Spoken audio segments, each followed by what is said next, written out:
Bukayo Saka's been in the media recently, and I've not been impressed by the coverage. I've been disappointed by the way the English media is treating Bukayo Saka. Not just him, it's happened in the past. We're going to get into it. Gabriel Martinelli as well. We've had a Gabriel Martinelli boost, something that could definitely help Arsenal going forward. And of course, we've got some transfer news.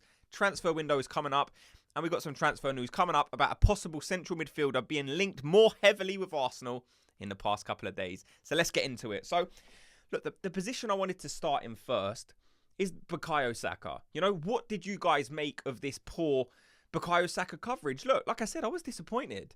Bukayo Saka came on for that game in Iceland and against Iceland, and did he play great? No.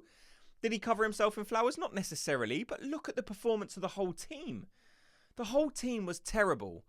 And look, I've got a view going into the tournament that maybe not you guys have, but it's just like, I don't think that result is going to affect England's chances in the Euros. I'm still expecting Arsenal to have a good Euros. I'm still expecting Bukayo Saka to have a great Euros. If England are to do good in the European Championships, they will heavily rely on Bukayo Saka. We saw with Bukayo Saka's absence just what England lack on that right-hand side. He's displayed it for Arsenal all season. He can press, he can defend, he can play, he's technical, he's good at beating a man. And when we saw England play, they definitely lacked that. Look, Arsenal are such a good pressing team.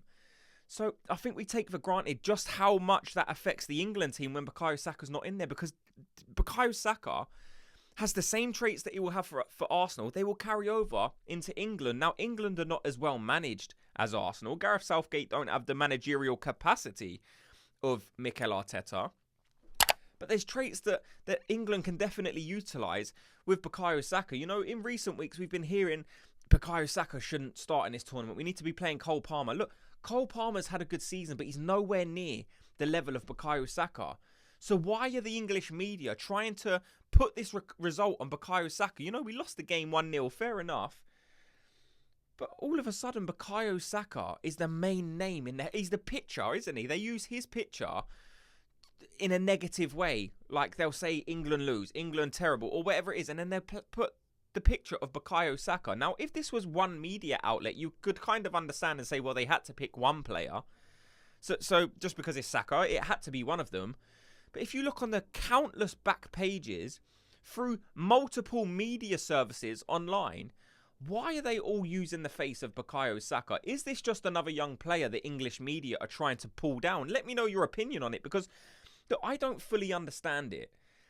We know it's the sort of English media, it's what they like to do, isn't it? They build a player up just so they can rip it down. You know, they got headlines to put out there on the way up. And then as soon as they see an opportunity to try and tear this person down, it creates more headlines, so they do it. I can't explain why they've used Bukayo Saka's face, because he wasn't on the pitch when the goal was scored for Iceland. He wasn't a main factor in why England lost that game. Like I said, the kid had 25 minutes on the pitch. It was never going to be enough time to turn the game around. I don't think the game needed to be turned around. Look, we saw France just drew with Canada. That won't affect their chances going into the championships. Look, England still have a great chance of winning. They're still going to be one of the favourites. Just because we lost that game doesn't mean, there needs to be this big uproar. England are definitely going to lose. You're not going to be playing with the same intensity as you will be in 1 week's time. Kicks off on Friday. Can't wait for it. Look, all season I've been saying to myself, I'm not really up for the Euros. I don't really like international friendlies. But that's just because, international fixtures. And that's just because I'm in the Premier League mode. I'm in the Arsenal mode. Now the season's finished. We've had a couple of weeks off. And I am very much looking forward to seeing some football be played. You know, I'm looking forward to watching some Arsenal players to see how they get on. There's going to be 2 players this Friday. Kai Havertz for Germany and Kieran Tierney for Scotland. I'm excited to see how these guys get on. Kai Havertz was so good towards the second half of last season. Can he continue that form into with Germany? We've seen him play for Germany recently, and he's actually been quite good. There was a time a few months ago where I was talking about on this channel the fact that Germany played Kai Havertz at left back. You know, the guy's gone from strength to strength all season, and now I'm expecting him to start for that Germany team up front. It's just crazy how quickly your luck can change as a player. But for Kai Havertz, you can't really look at it as luck because he's earned it. So I'm excited for that. Look, there's some Gabriel Martinelli news. that I think can be a massive boost for Arsenal going into next season. Look, we all know, you and I, we've discussed it. We know Gabriel Martinelli this season didn't have the same impact. He wasn't that same electric Gabriel Martinelli that we enjoyed so many of his performances last season. We didn't really get to see that this season. You know, early on in the season, he still was the starter. But because the performances lacked so much, it kind of opened the door for Leandro Trossard to come in. And he grabbed the opportunity with both hands. So it went from Gabriel Martinelli being unquestionably Arsenal's first man on that left-hand side to maybe people looking at it and saying, no, Trossard's our guy, so we need to give him an opportunity. But Martinelli played in a game for Brazil recently, or a couple days ago, and he scored a goal. Could that be the catalyst needed to really catapult Martinelli up to the heights that we have seen him enjoy in previous seasons? I think it could be. Look, we know with these Brazilian players how much it means to them to play for their country. And if I'm being honest, probably above any other nation. Like the love, the proud, just like the proudness they feel to be selected for their country. It's a massive honour over in Brazil. Now, I know it is in other countries as well, but it just strikes me from an outsider looking in that the Brazilians are just so passionate. They have so much love. They enjoy playing for their national team more than any other nation. That's the way I read it. You know, we see the videos online, social media. These guys will set up a camera listening to the Brazilian coach announce his team with their family around, just because it's a moment that they can all take joy in. You know, they all enjoy it together. If Gabriel Martinelli has a tournament for Brazil, kind of replicating the form that he showed last season, I think that will set Arsenal up next season for him to then be able to take that left-hand side position. Look, I love Trossard on that left-hand side, but there's no doubt in my mind a fit and firing Gabriel Martinelli is one of Arsenal's best players. He's so exciting. I've said it on this channel countless times. An on-form Gabriel Martinelli is probably the most excitement I feel as an Arsenal fan watching a game, just because it's edge-of-the-seat stuff. He is totally box office. Like, there was a period a couple of seasons ago where Gabriel Martinelli could probably be accused of being, I don't know, just way too raw. You know, he was kind of, his head wanted to do something, but his feet couldn't really, or his feet wanted to do something, but his head couldn't really keep up with what he was doing. He seemed like a headless chicken at times. He had pace to burn, and he could always beat a man, but the final product was lacking. But last season, we saw him take a step forward and really improve his final product. It hasn't been there this season. I guess in his defence, there's been a couple of injuries, and, you know, he has been in and out of the team due to other circumstances. But if Martinelli can kick on in this tournament and really put together a solid few performances, I think, you know, Martinelli is a confidence player. So to get the confidence of his nation and the love from his nation and then bring that into Arsenal next season, let me know what you think. But I think if Martinelli has a good tournament, he could then dislodge Leandro Trossard on that left-hand side for Arsenal. Look, and I'm excited to see how Leandro Trossard gets on at the Euros as well, because he isn't a player that I enjoy watching. But it's just worth keeping an eye on Gabriel Martinelli over for Brazil in this campaign for sure. Look, the only other guy I wanted to speak about was Douglas Luiz. We've heard reports heavily coming out in the past couple of days linking Douglas Luiz with, again, a move to Arsenal. The reason is Villa are going to have to sell players if they want to conform with the PSR rules.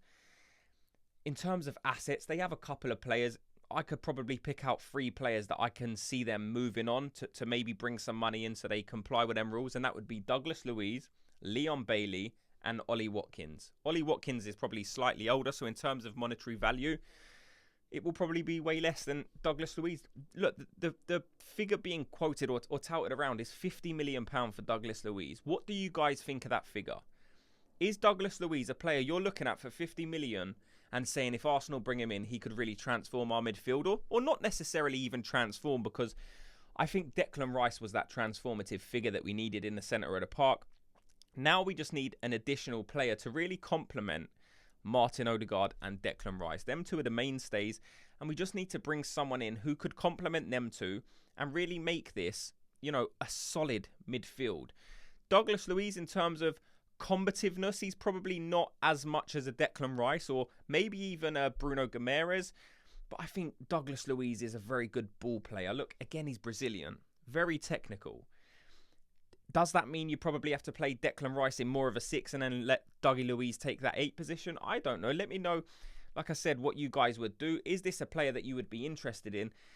But would it be a player that Mikel Arteta is interested in? Like I said, in terms of technique, it can't be denied. He's a very, very good player. And for £50 million, and I know that's still a lot of money, but if you're looking at today's market, £50 million isn't really a crazy sum. You know, if you're looking at taking a midfielder off a Premier League, not rival, but, you know, a top 6 team, you're probably going to be looking at spending a crazy amount of money. So if you can get Douglas Luiz on a £50 million fee, in terms of squad depth, I don't think that would be the worst idea in the world.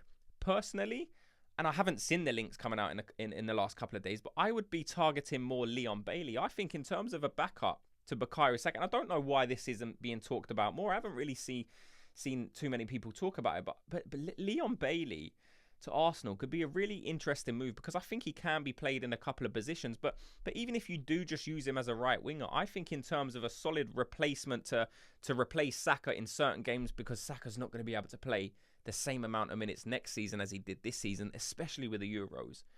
He definitely needs someone to fill into that role. And Leon Bailey, in terms of numbers, if you're looking at his output from last season, his numbers were very, very impressive. So that would be a transfer that I'm looking at and saying, look, guys, Aston Villa need to sell. If we don't want Douglas Luiz, we should still capitalise on the fact that Aston Villa are going to need to sell. They only have a few assets. I don't want Ollie Watkins. Would I take Douglas Luiz? I wouldn't want just Douglas Luiz, if I'm being honest, in this summer transfer window. If he was going to be the only central midfield reinforcement, I wouldn't make it. I still think you can get a Douglas Luiz and a Fofana, for example. Will Aston Villa sell 2 players? Like, could you go to them, get a Douglas Luiz, and then go to them and get Leon Bailey as well?